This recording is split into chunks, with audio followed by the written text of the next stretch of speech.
A growing number of TikTok users are blasting the company, claiming it is censoring certain content, including content around ICE in Minneapolis.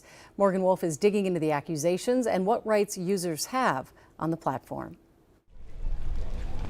Trust, politics, and technology are intersecting more than ever after TikTok users are accusing the app of censoring content around Minneapolis ICE shootings. Videos showing 0 views or some saying ineligible for recommendation. TikTok says the widespread malfunctions were caused by a power outage at a U.S. data center, not content suppression. However, there is a growing distrust in who controls online speech on all social media apps.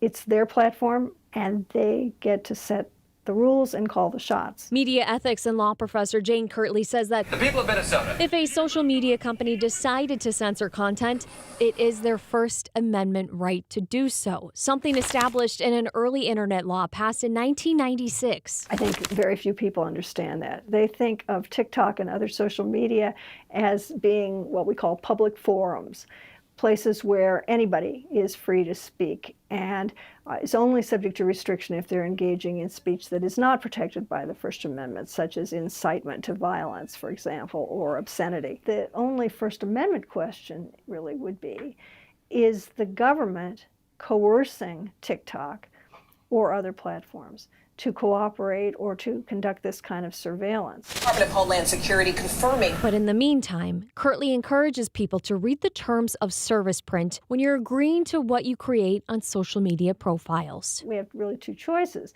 We either choose not to use the platform at all, or we speak out about it.